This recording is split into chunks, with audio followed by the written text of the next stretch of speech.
Hi, good morning, and welcome to Capital Grounds Podcast. I'm your host, Nick Miller. This morning, I don't have any of my other co-hosts with me, but we've got a very special guest with us. We've got Dr. Will Duncan here. He's a professor of data science at the University of Kansas, here to talk about, this morning in particular, labor markets and how they interact with the housing markets. I'm with SITG Capital. We're a real estate investment firm based out of Texas. Currently, we've got properties in Houston, Austin, Dallas, San Antonio.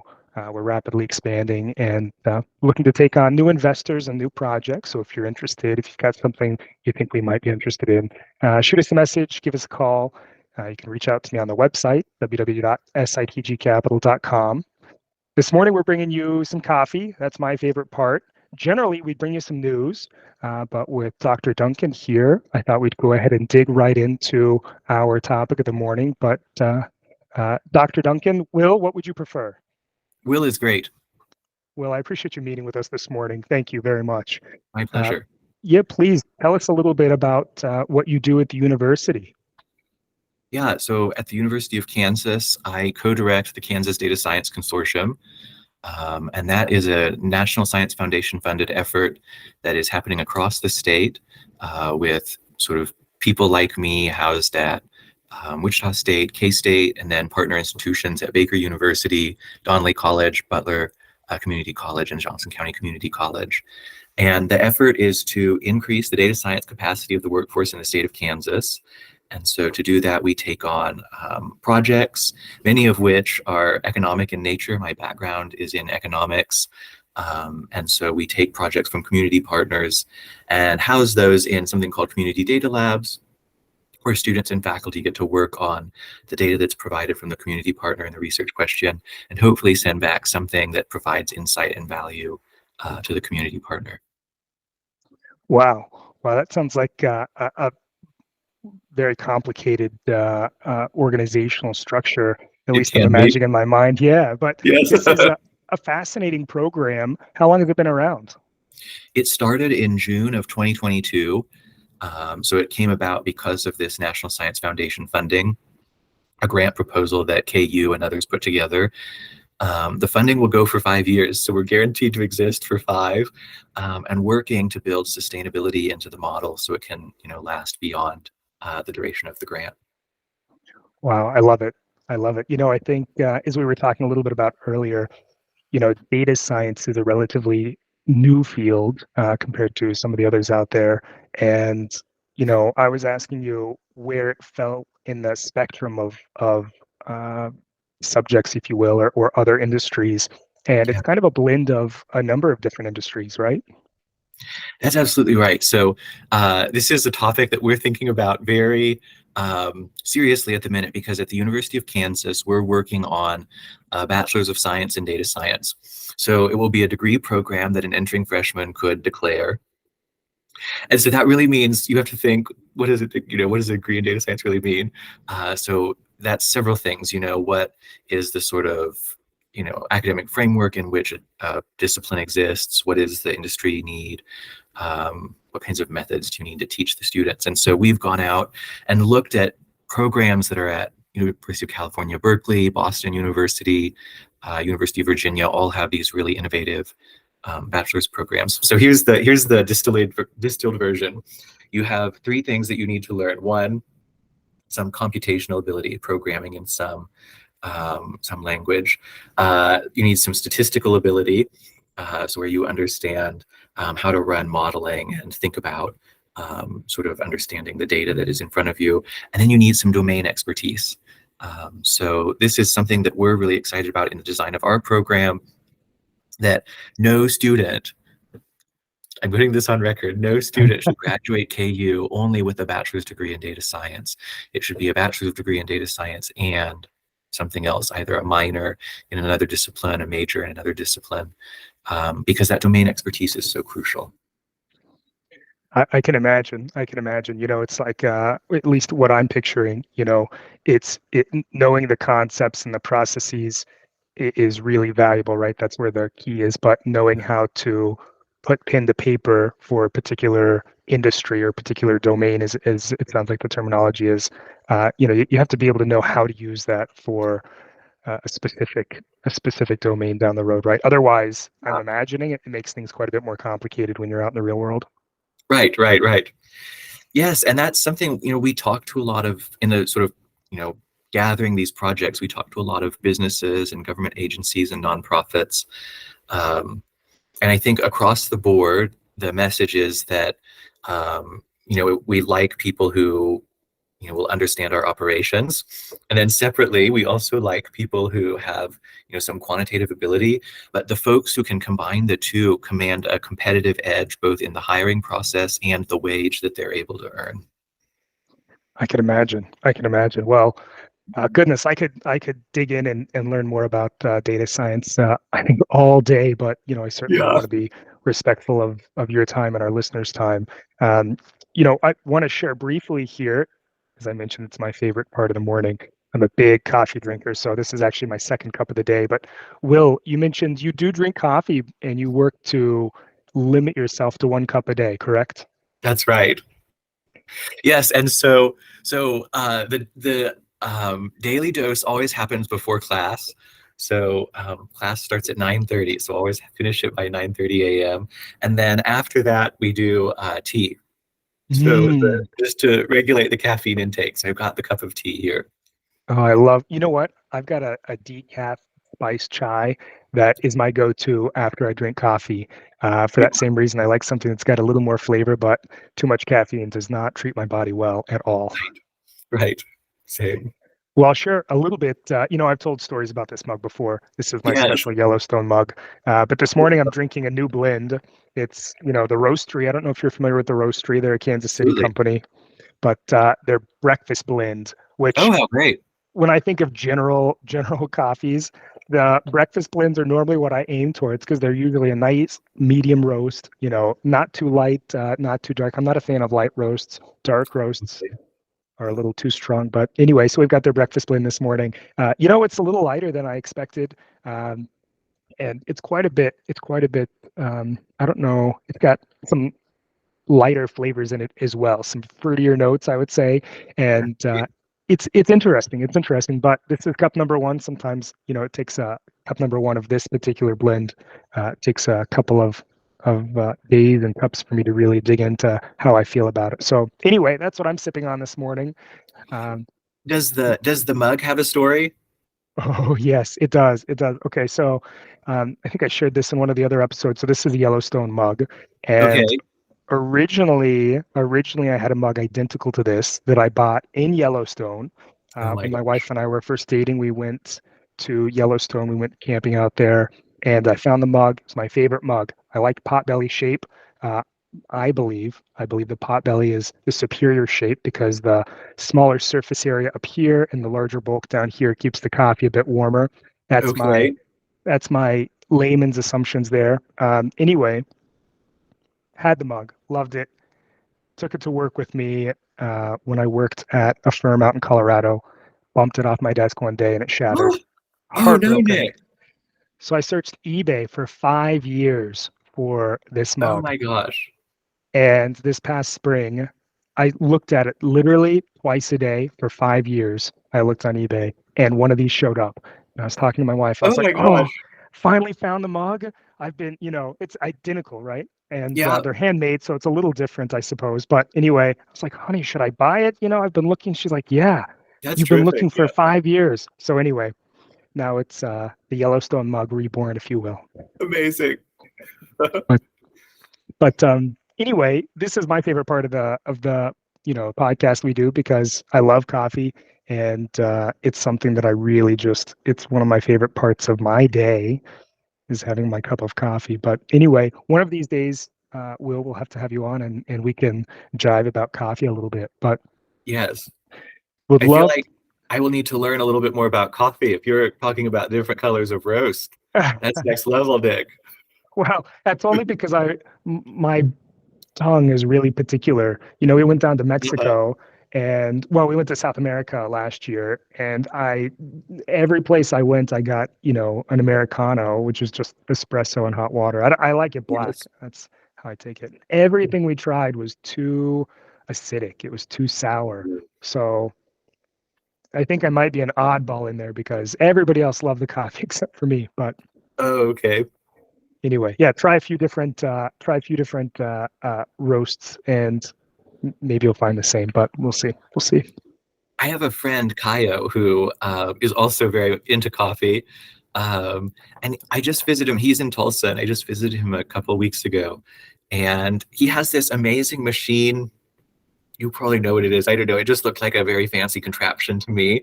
But it could make the espresso. It could make the Americano, I think that you said, the different kinds of mixes, right, between wet water, milk, and the bean that you choose. Sure. And it would grind the bean in the top for you and then distill it down into wherever it mixes with the water. And I just thought it was so fancy. Oh, wow. That is fancy. Yeah, that sounds like a really high-end machine. Those are that's on the bucket list one of these days because, having a freshly ground bean is generally a tastier way to have the coffee than Makes sense. something in a bag that was ground, weeks or months ago. But wow, that Yeah. sounds great. That sounds great. I've seen guys that have some really wild, they have some really boutique tools out there too. Anyway, I don't get quite deep into it yet, but Yeah. got to take baby steps. I'll say baby steps. But Will, I want to dig into our topic of the day. You're a PhD in economics, so would love to hear more about the topic you suggested, labor markets and the interactions with housing markets. I think it's really applicable, especially given our current situation, right? Right. Economically, we're in something pretty unique. We've got higher rates, but the economy keeps chugging along. COVID has really done a number on housing markets across the nation, Yeah. and as despite our best efforts, we have not entered into a formal recession quite yet. And the economy is starting to slow down in some of these areas, but we've got inflation under control. But please tell me, dig into it. Would love to kick things off here. Yeah. Well, there are a lot of, when you start to talk about the labor market, of course, there are a lot of places you could start. I'm sure that the same is true of the housing market. But one thing that I was thinking about as we sort of, reflected on this intersection of the two was the opportunities that people have to buy houses, given the kinds of jobs, that they're able to find in the economy. I think about labor markets and the intersection with housing markets. There are a lot of ways that you can start to sort of dice this topic. But one that was sort of interesting to me was to say, what is the sort of context for buying a house in the United States? And so here, this is just one of the images that I wanted to show, which was the distribution of earnings in the United States. And this data comes from the Bureau of Labor Statistics in 2021.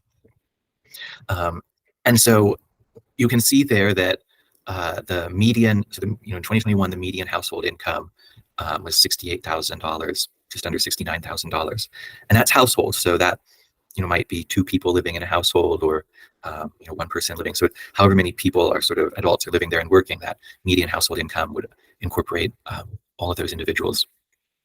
And then if you contrast that with, what does it take to sort of, what income does it take to buy the typical house? If you think about the typical house as the median house price, in August, that was over, the median house price was over $400,000. And so Redfin did the analysis and said that it would take about a household income of 114 or 115,000 dollars to afford that typical house selling. So we've got a gap here between the median income that people are making and the median household price or house price in the United Which is States. wild. Yeah, isn't that so that I think just helps us put into context a little bit why people feel like there is an affordability crisis, and then B, a housing shortage. And this is one of the things that we've talked about before in a handful of our episodes is we are seeing because of an issue like this specifically. I mean, there are a number of issues, supply constraints, housing supply constraints, but this is a large driver, and there's been a large change in this situation over the last couple of years with COVID driving home prices up specifically. But Yes.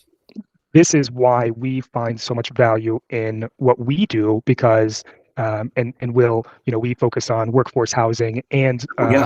developments. So we generally, we don't go in and I wouldn't say we go in and renovate places that we purchase. We do look for value add opportunities, but we don't, we're not gentrifying. I would say we're not going in and taking things from workforce housing up to class A or class Yeah. B plus or something of that nature. Because Yeah. we recognize that there's a housing need for the vast majority of people, right? Yeah. And as the supply, what we saw in COVID, we saw home prices. I'm not going to say skyrocket, but they increased dramatically, Yeah. right? Significantly. Yeah. Yeah, it trickled down. So we saw people that were getting priced out of homes that they wanted to buy, and so then they were looking at homes, that were less expensive and overbidding, right? And then that just trickled on down until we saw people that were looking to buy a house could no longer afford to buy a house, and so then they were going and renting places that demand for, higher rent places went up. Anyway, we just saw prices go up across the board from housing all the way down to rental prices because supply's been so limited and demand has been so high. So I think this is an interesting graph in particular because this is a major problem that we're seeing, and it was a problem before, but now it's even more severe. Well, Nick, that I think you make a really good point about the availability of what people call workforce housing, and so I had that in mind when I put this table together here. So these are the top 10 Oh, I love it. most common jobs. Again, this is Bureau of Labor Statistics 2021, and I mean I don't know how familiar people are with how sort of jobs and businesses get tracked by the federal government, but there are these job codes that when the businesses report, the withholdings to the companies, every employee has a code there that you can say, oh, that maps to a retail person. So these are sort of broad buckets, Sure. of categories that get tracked for occupation. So these are essentially occupation codes.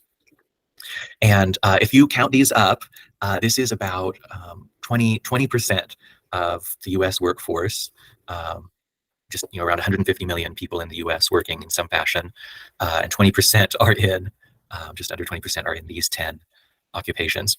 And if you then look at that, those retail salespeople, 3.7 million folks, average wage there about 31,000 US dollars for a year. And That's so wild. right, and that's a significant part of the workforce. And you can see, fast food workers and cashiers and all these folks. And now some of these, of course, the managers and the registered nurses have relatively high incomes for the United States.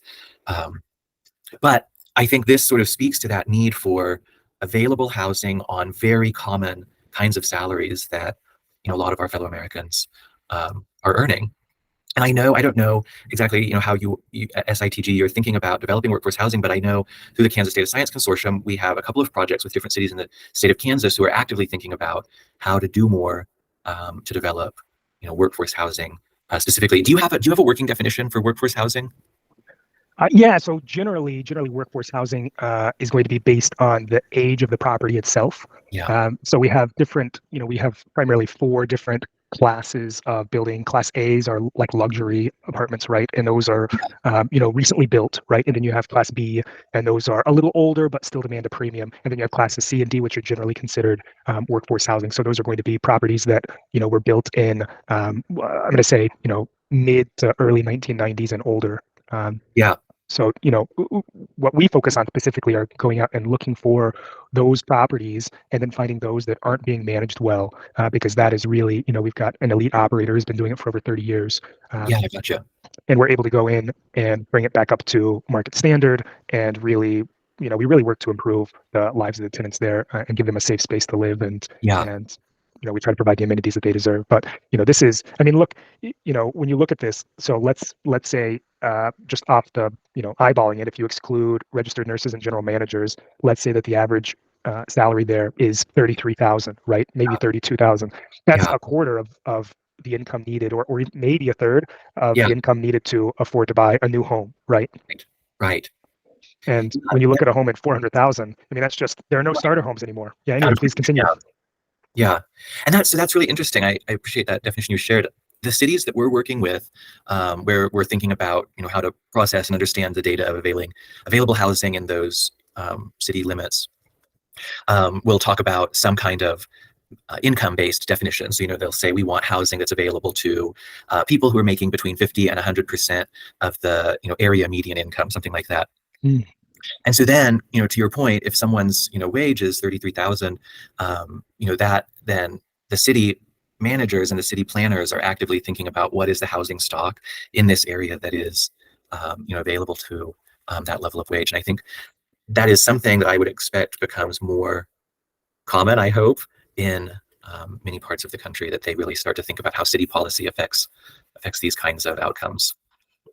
Absolutely, absolutely. And at the end of the day, so we do some development, and at the end of the day, when we are looking at a project, is as much as we would love to be able to build apartments or townhomes or what have you for nothing or at cost or what have you. We still Yeah, have to make sure that a project pencils correctly, right? And with the higher cost of construction and the higher cost of labor, it's really, I think, there's more on the local governments to help create these situations where it makes fiscal sense for developers to come yeah, in and build properties, whether that's through tax incentives or what have you. I mean, you've got to make it work, right? yeah, Otherwise, the supplies, well, so as you know, I live here in Lawrence, Kansas, yeah, and right now we're in a we were in a sub 3% vacancy market. I think now it's three right. and a half, but still sub 4%, which is well below the national average. I think 6.5%. And Yes, so when you look at that, we're in almost a chronic,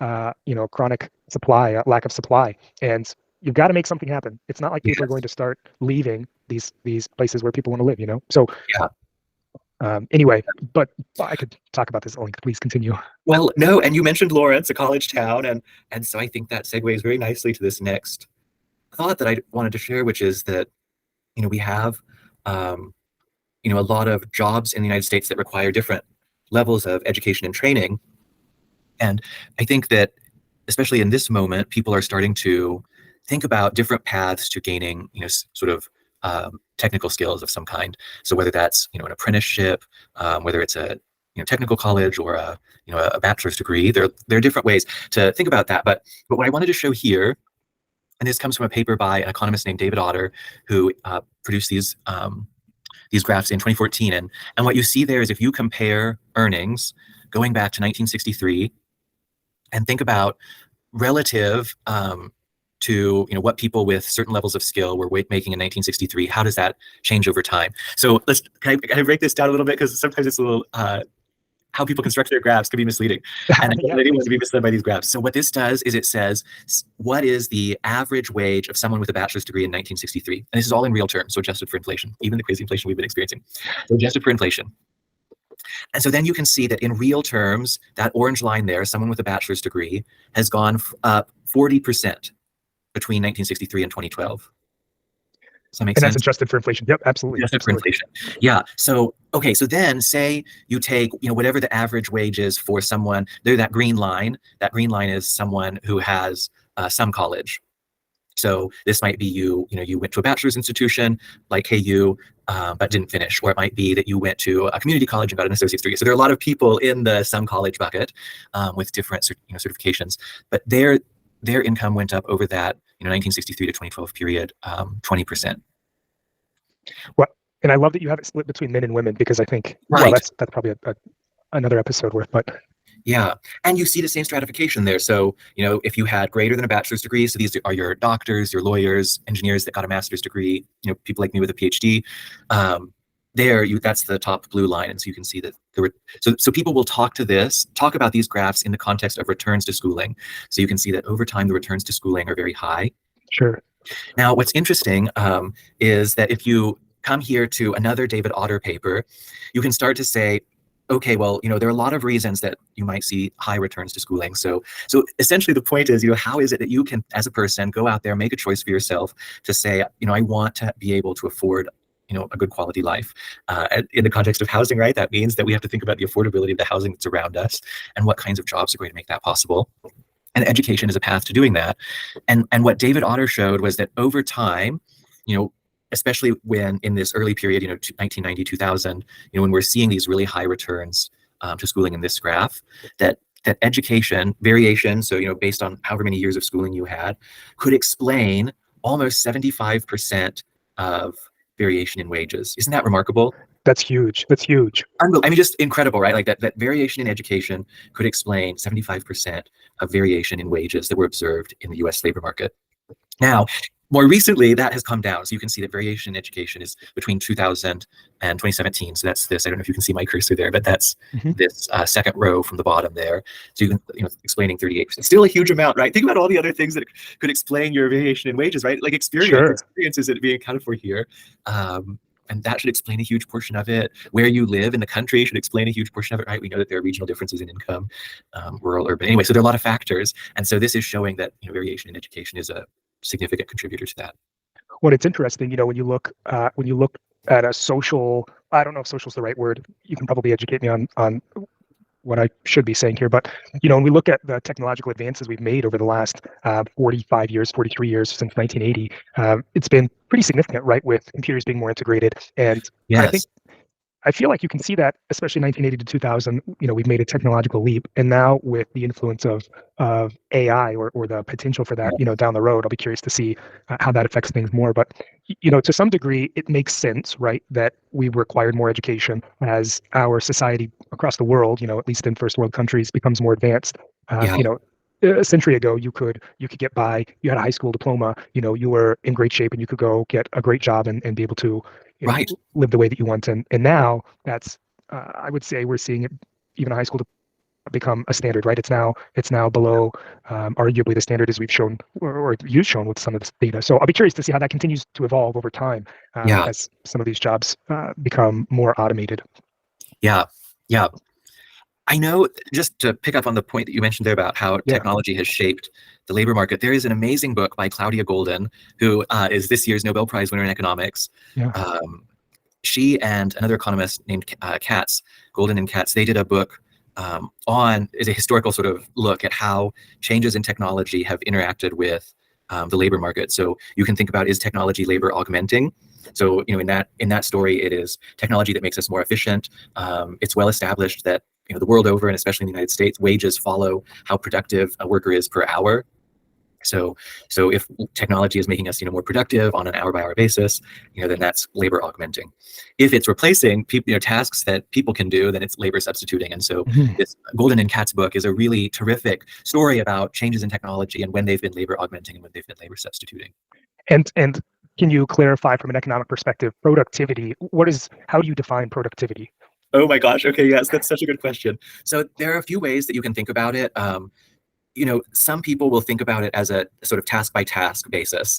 And so in labor economics, you can talk about compensation for work that's done. You're able to observe you've finished, creating 3 tables today. And so you're paid for those tables.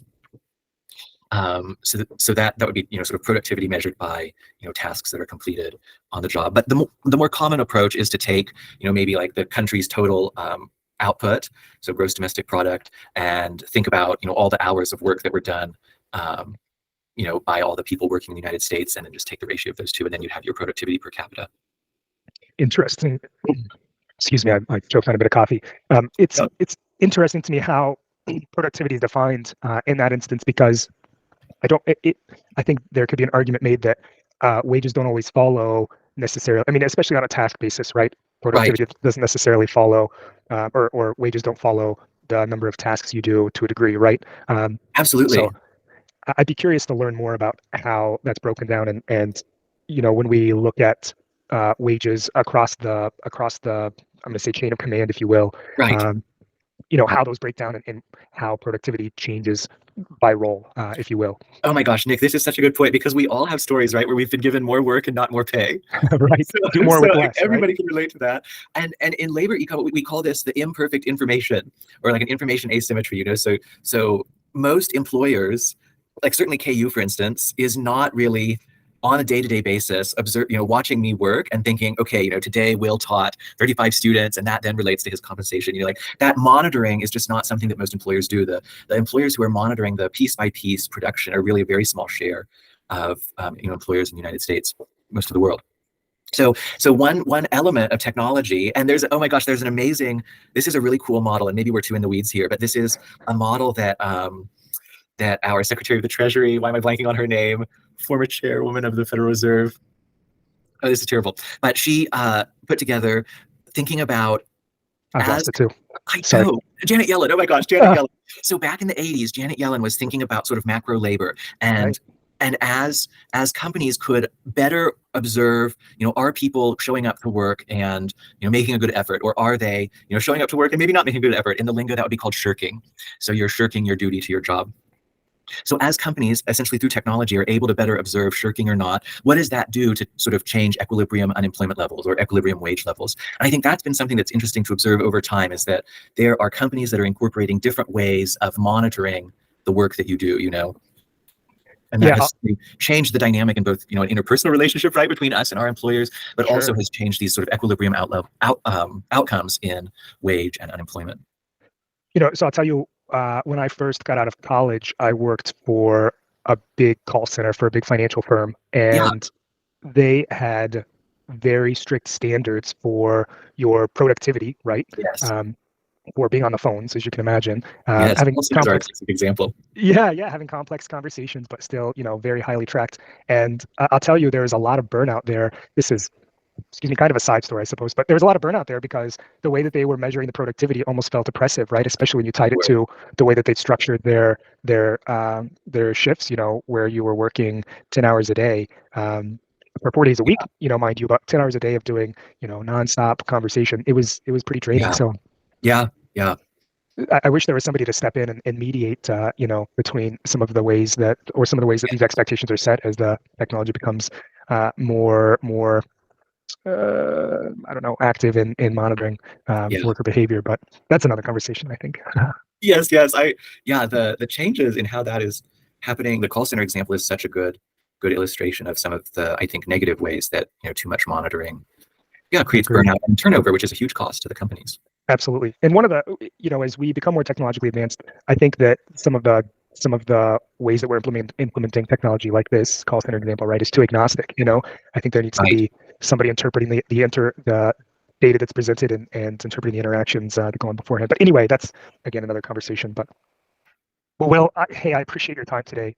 This has been really interesting. I think this is a great pausing point for our viewers and listeners, and we'll look to continue this conversation again next week, where we can dig back into the housing market. But again, I just want to say thank you for your time this afternoon. My pleasure.